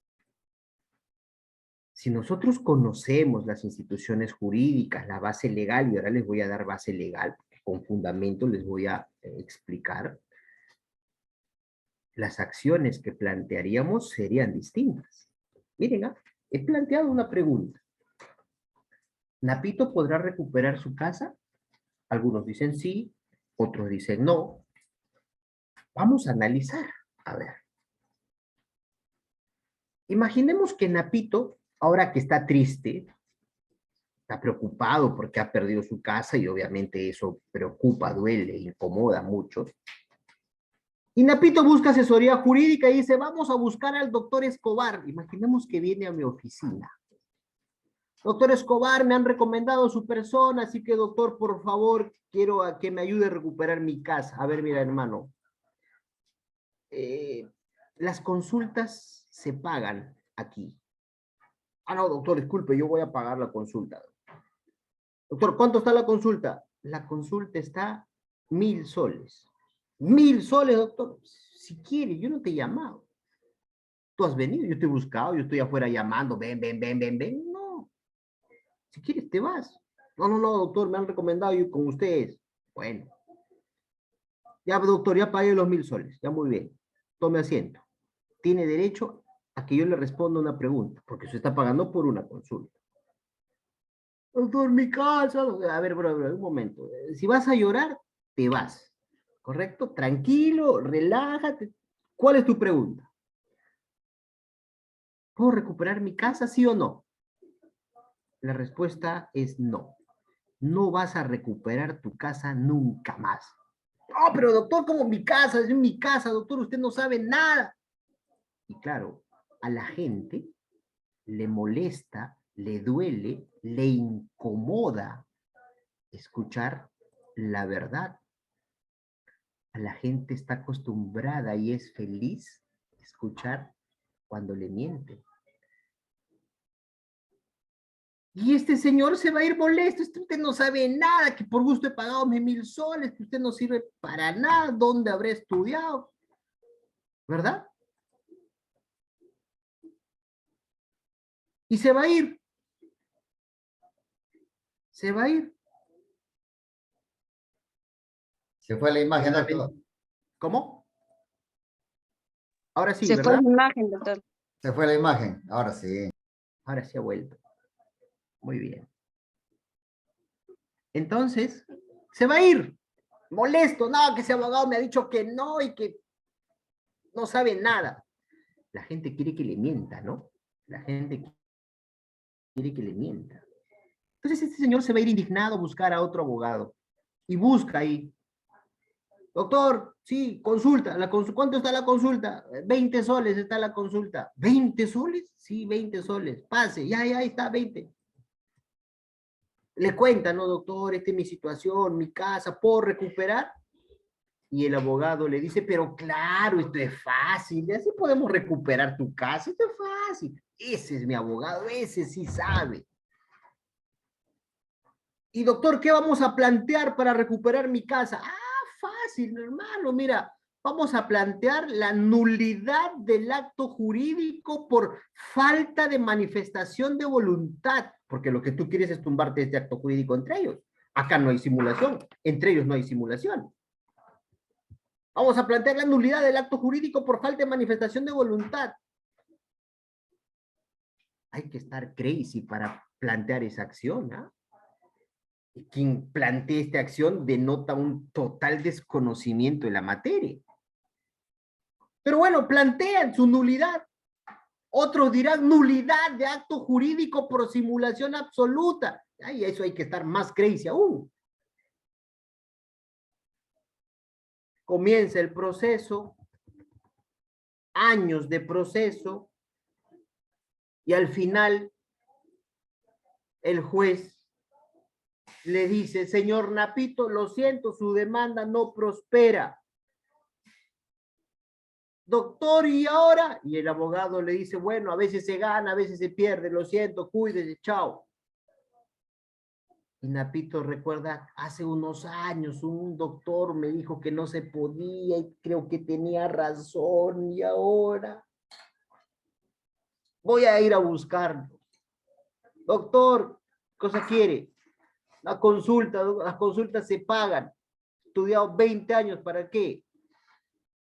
Ah, doctor, disculpe, 1.000 soles. 1.000 soles era hace tiempo, antes de la pandemia, eran 1.500. No, doctor, en serio, si quieres, si no te vas.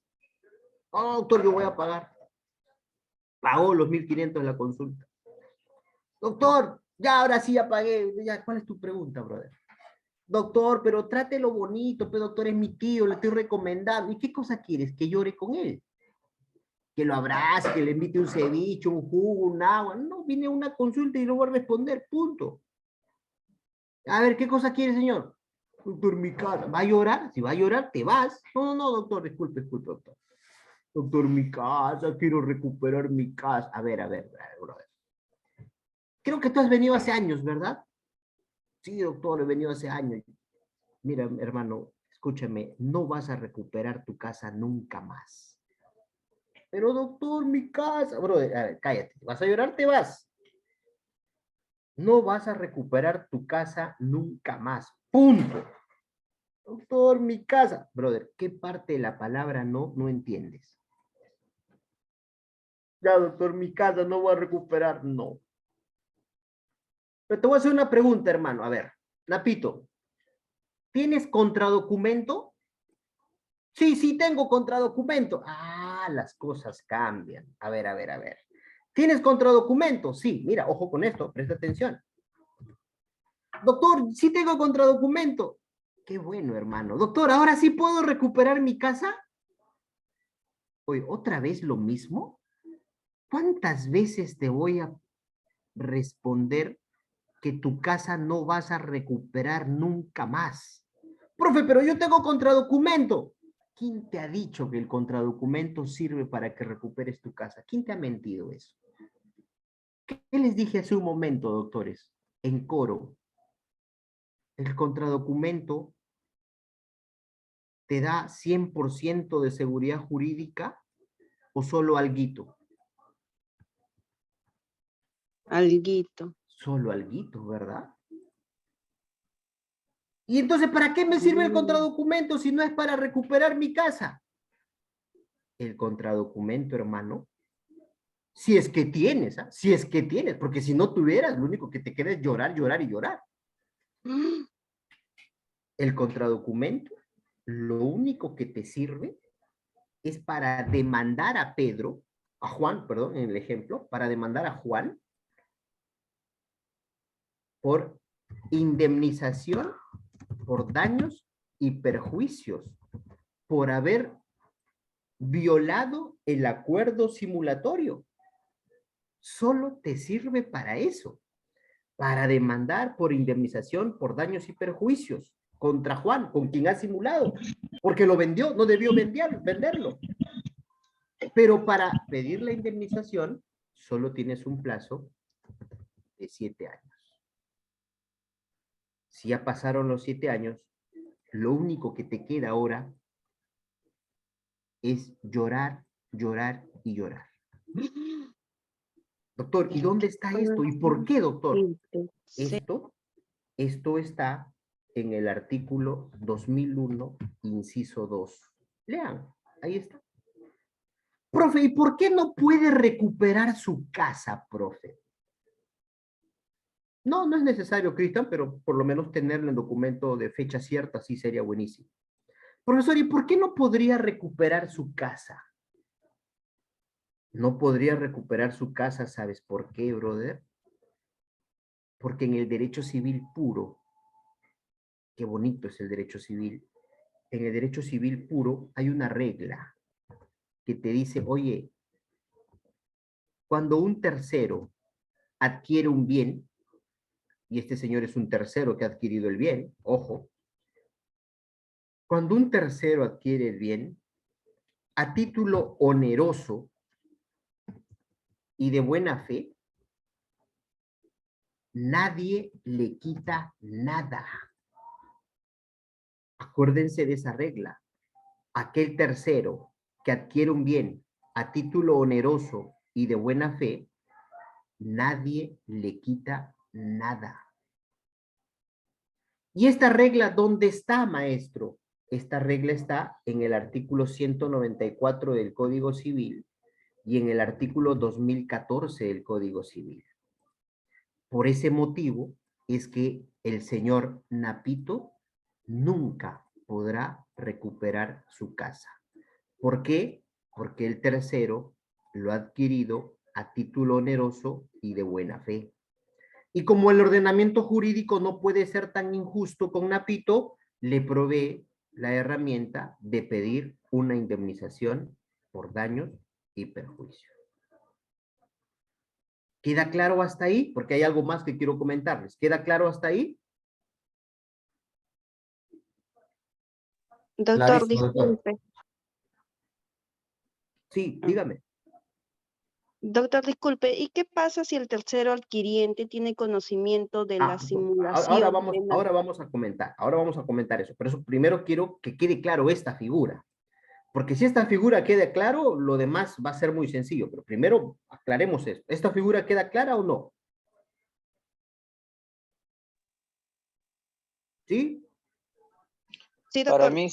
Para mí sí, no sé para el resto. Gracias, doctor, muy amable. Gracias, Cristian, también. Muy bien. Bueno, si no nos dicen nada, presumamos, por lo menos, que sí. Gracias, Olivia, también. Entonces, este supuesto, Napito no va a poder recuperar su casa. Ya sabemos la regla, ahí está. Aquel tercero que adquiere un bien a título oneroso y de buena fe, nadie le quita nada, ¿correcto? Nadie le va a quitar nada. Sin embargo, ojo, queridos amigos, y acá les doy otro dato importante. Existen, miren, presten atención, qué bonito es el derecho civil y qué bonito es el título preliminar del Código Civil, algo que nadie lee, algo que la gran mayoría obvia y lo deja de lado, pero en el título preliminar encontramos reglas interesantes. Por ejemplo, la analogía de interpretación a contrario. Y miren, esto nos va a permitir que podamos nosotros conversar de tres supuestos, miren, tres supuestos en los cuales Napito sí podría recuperar su casa. Primer supuesto, vamos al supuesto más sencillo. Imaginemos que Juan aún no lo vende. Acuérdense que Juan es con quien ha simulado, ¿verdad? Juan. Pero imaginemos que Juan aún no lo vende. Si Juan aún no lo vende, Napito puede hacer lo siguiente. Presten atención, ojo, presten atención aquí. Lo que Napito podría hacer,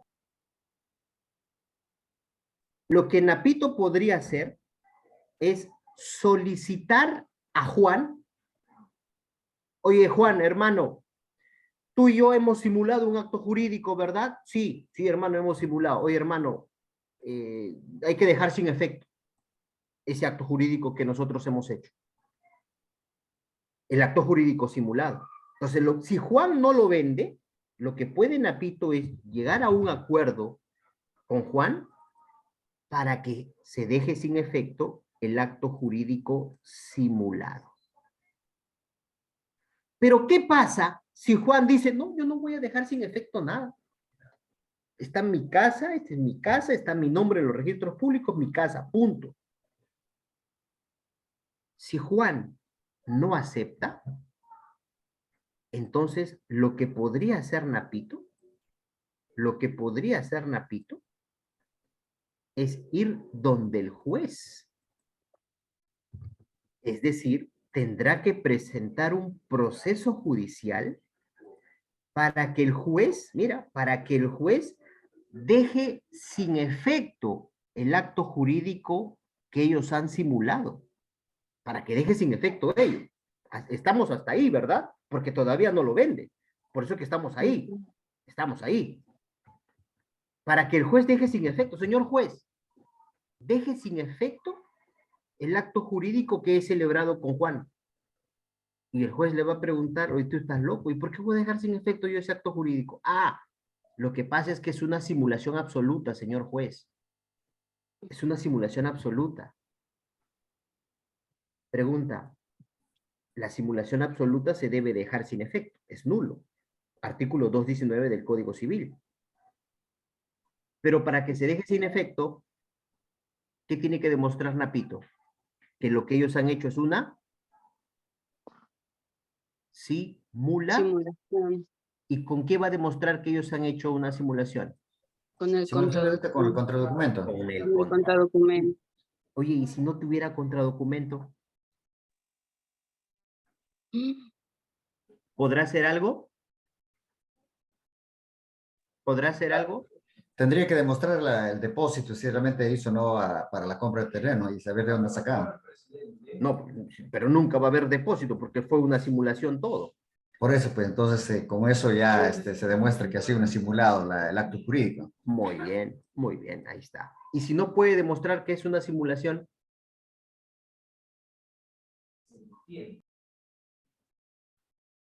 ¿podrá hacer algo? Ya no, ya. Ya no, ¿verdad? Lo único que le queda, ¿qué cosa es? Llorar, llorar y llorar. ¿Queda claro? Esto, sin duda, es cuando Juan todavía no lo vende. Si ya lo vendió, ya hemos visto el primer escenario, ya no va a recuperar, porque el tercero a título oneroso de buena fe, nadie le quita nada. Segundo supuesto en el cual sí podría recuperar su casa. Mira, ya hemos visto el primero. Segundo supuesto. ¿Qué pasa si Juan, ponerlo aquí, Juan no lo ha vendido, sino Juan lo ha donado? Es decir, Juan no lo vende, sino lo dona. Evidentemente, al donar, igual va a existir un tercero adquiriente, ¿sí o no? ¿Sí o no? Va a existir un tercero adquiriente. Pero vamos a analizar la regla. La regla nos dice, oye, para que no le quitemos nada a ese tercero, ¿verdad? Para no quitarle nada a ese tercero, tiene que haberlo adquirido a título oneroso y de buena fe. ¿Correcto? Tiene que haberlo adquirido a título oneroso y de buena fe. A ver, analicemos la regla. Si Juan lo dona, el que ha adquirido ese bien, ¿es un tercero o no es un tercero? ¿Sí o no? Es un tercero. Muy bien, es un tercero. Excelente. Cumple con la regla hasta ahí. Es un tercero. ¿Ese tercero lo ha adquirido a título oneroso o a título gratuito? Gratuito. A título gratuito. ¿Cumple con la regla? No. No, ¿verdad? Ya, ¿para qué analizar la buena fe? Hay un tercero que lo ha adquirido a título gratuito. Pregunta, para que no le quiten nada a ese tercero, la regla es haberlo adquirido a título oneroso y de buena fe.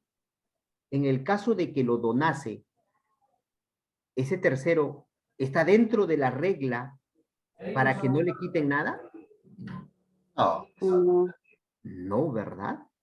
Entonces, ¿allí podría recuperar su casa o no?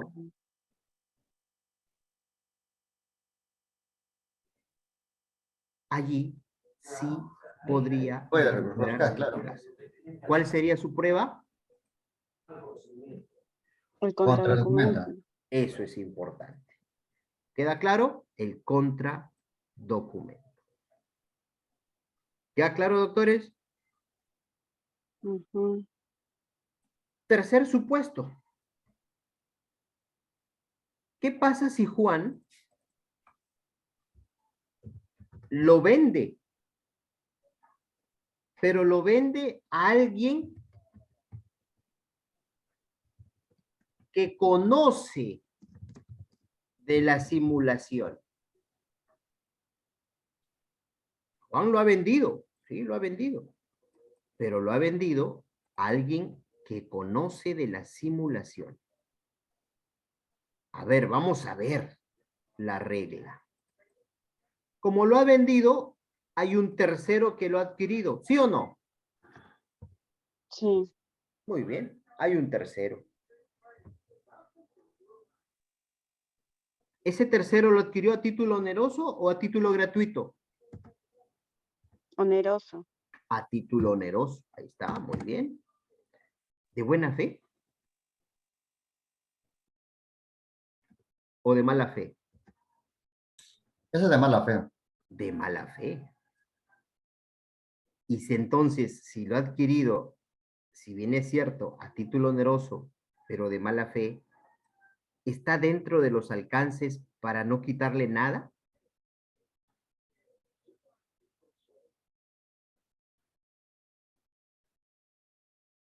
No, No, ¿verdad? Por lo tanto, ¿podrá recuperar su casa? Claro, si se demuestra sí. todo, se puede recuperar la casa. ¿Cuál es su prueba importante? Contra documento. El El contradocumento. contradocumento. Entonces, miren qué importante, queridos amigos, la analogía de interpretación al contrario. La regla es clara. El tercero que adquiere un bien a título oneroso y de buena fe, nadie le quita nada. Y esto está consagrado en el artículo 194 y 2014 del Código Civil. Sin embargo, hemos analizado 3 supuestos más en los cuales eventualmente Napito sí podría recuperar su casa. 1, cuando Juan aún no lo vende. 2, ya sabemos cuál es el camino para recuperar su casa. 2, cuando Juan lo ha donado. Y 3, cuando Juan vende a alguien que conoce de la situación. Imaginamos a un familiar.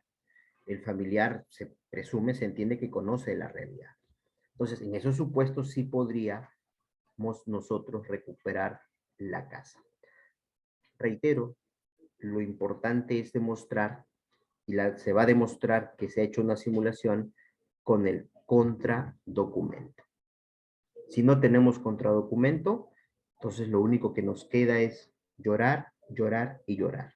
Creo que la simulación es interesante, la simulación es bastante interesante porque buscas aparentar, fingir, pero si no hacemos las cosas bien, los sorprendidos podríamos ser nosotros. Así que para simular hay que tener mucho cuidado. Doctor, pero todos esos supuestos deben estar dentro de los 7 años. No, no, estos supuestos no. Los 7 años solamente son para la indemnización.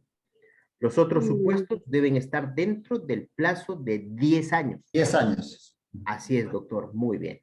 Dentro de 10 años. Artículo 2001 del Código Civil, ahí está la base legal. Entonces, miren, queridos amigos, es importante tener en consideración, no se trata siempre, simulado, vamos a pedir la nulidad. No siempre, hay que analizar la regla primero.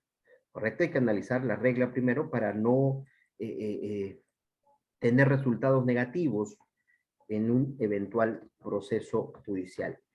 Les decía al Doctor, inicio. Sí, te escucho. Hola, hola. doctor, disculpe, en el tercer punto, cuando Juan tiene conocimiento de la simulación, en ese punto, ¿cómo se tendría que demostrar, ¿no? De que tiene conocimiento de la simulación? Por eso les ¿O ponía como quién? ejemplo, evidentemente demostrar la mala fe a veces suele ser complicado, ¿verdad? A veces suele ser difícil. Pero el Claro. ejemplo más común que suele acontecer es cuando Juan, por ejemplo, le vende a un familiar. Su hermano. A su hermano, a su esposa, a su esposo, no lo sé, a un familiar. ¿Por qué? Ya. Porque ahí sí se prueba más rápido la mala fe. Porque se presume que el familiar conoce de tu realidad. Oye, llegas a tu casa y tu mujer y tu marido, oye, ¿de dónde has sacado esa casa?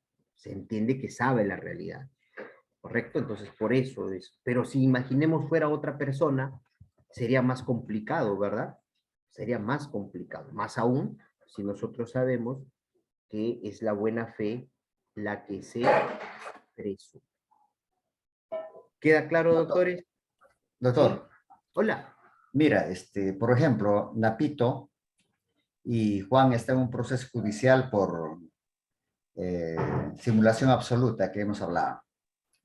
En ese proceso, Juan puede transferir la propiedad a título onerosa a una persona X. Muy buena pregunta, doctor.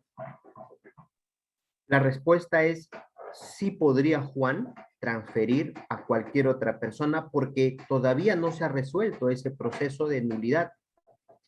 Y si no se ha resuelto, se entiende, se presume al menos que Juan sigue siendo el titular aparente y podría vender, donar, gravar el bien. Sin embargo, también es importante señalar que al iniciar este proceso, nosotros como abogados, Una medida cautelar. una medida cautelar, ¿correcto? Para que Juan no pueda, pues, disponer de esos bienes. ¿Queda claro? Así es, doctor. Doctor, buenas noches. Le habla el Hola. señor Mariano Chiclayo. ¿Qué es contradocumento, doctor? Así, por favor, con detalle. ¿O cómo sería? ¿O qué diría? El contradocumento lo explicamos hace un momento. El contradocumento es aquel documento que contiene lo que realmente ustedes están haciendo. Por ejemplo, ¿cuál es tu nombre, doctor?